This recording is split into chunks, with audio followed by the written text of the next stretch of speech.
Hello students, आज हम करेंगे डायरेक्टरेट ऑफ एजुकेशन की वर्कशीट नंबर 132 जिसका सब्जेक्ट है मैथ्स और आज डेट है 15 दिसंबर 2020।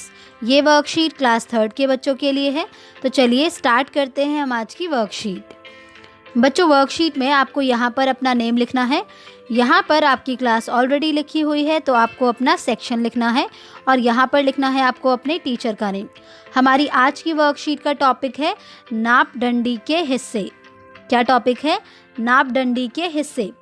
प्यारे बच्चों, पिछली वर्कशीट में हमने आपसे एक प्रश्न पूछा था कि क्या दूरी नापने में आपकी और आपके जोड़ीदार की उंगलियों की संख्या बराबर आई थी। आपने यह पाया होगा कि पैर की तरह उंगलियों से नापने पर भी सबका नाप अलग अलग आता है। तो बच्चों, इससे पिछली वाली वर्कशीट में हमने आपसे पूछा था कि क्या आपके और आपके जोड़ीदार की उंगलियों की संख्या बराबर आई थी। तो हमें लगता है कि आपने ये ज़रूर नापा होगा। तो आपने यह पाया होगा कि पैर की तरह उंगलियों से नापने पर भी सबका नाप अलग अलग आता है।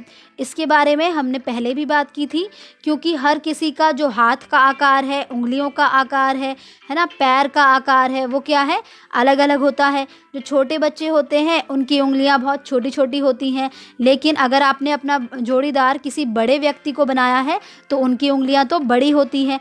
इसी वजह से क्या आता है, वहाँ पर अंतर आता है। तो हम ऐसा क्या करें कि हम उन चीज़ों को भी नाप सकें जो नाप डंडी से छोटी है और सभी के द्वारा नापे जाने पर नाप डंडी से छोटी वस्तुओं का नाप भी एक जैसा आए। तो बच्चों, अब हमें कुछ ऐसा करना होगा कि हम उन चीज़ों को भी नाप सकें जो कि नाप डंडी से छोटे आकार की हैं, और जब कोई भी उसे नापे तो नाप डंडी से छोटी वस्तुओं का नाप भी एक जैसा आए। इसके लिए आज आपको सबसे पहले नाप डंडी में 10 बराबर हिस्से करने हैं, जैसा कि चित्र में दिखाया गया है। तो बच्चों, इसके लिए आपको क्या करना होगा? इसके लिए आपको अपनी नाप डंडी के 10 बराबर हिस्से करने हैं। आइए देखते हैं। यह है पहला हिस्सा, दूसरा हिस्सा, तीसरा हिस्सा, चौथा हिस्सा, पांचवा हिस्सा, छठा हिस्सा, सातवां हिस्सा, आठवां हिस्सा, नौवां हिस्सा और यह है 10वां हिस्सा। तो देखा बच्चों आपने कि यहाँ पर किस तरह से इसे बराबर 10 हिस्सों में बांटा हुआ है। तो आपको भी ऐसा ही करना है और इसके लिए आप किसी बड़े की मदद ले सकते हैं। आपको याद होगा, हमने आपकी गणित की किताब की चौड़ाई को नापा था, जिसका नाप आया था 2 नाप डंडी से ज़्यादा।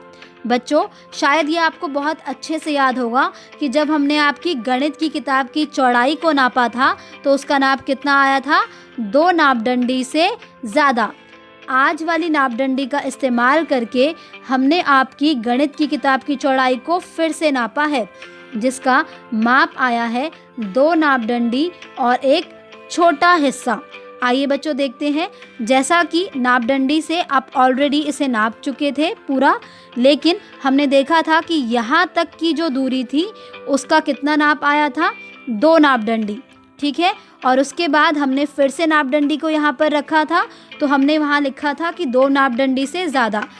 लेकिन जैसा कि हमने इस नाप डंडी को 10 बराबर हिस्सों में बांट दिया है, तो जब हमने इस नाप डंडी को इससे आगे रखा तो ये आया 2 नाप डंडी और एक छोटा हिस्सा, ठीक है बच्चों।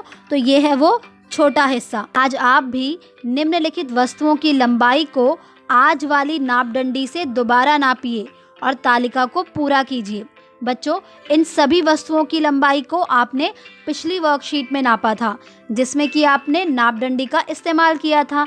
लेकिन आज तो हमने एक नई तरह की नाप डंडी बनाई है, जिसे हमने 10 बराबर हिस्सों में बांटा है।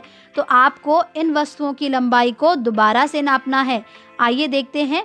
जैसे कि अभी हमने देखा था किताब की चौड़ाई कितनी है, तो जैसे कि पहले नापी गई लंबाई थी 2 नाप डंडी से ज़्यादा, और जब हमने आज नापा तो वो थी 2 नाप डंडी और एक छोटा हिस्सा।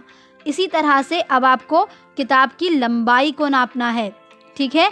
और फिर उसके बाद फ़ोन की लंबाई को, उसके बाद पेंसिल बॉक्स की लंबाई को, फिर स्कूल डायरी की लंबाई को, फिर चम्मच की लंबाई को और फिर हथेली की लंबाई को।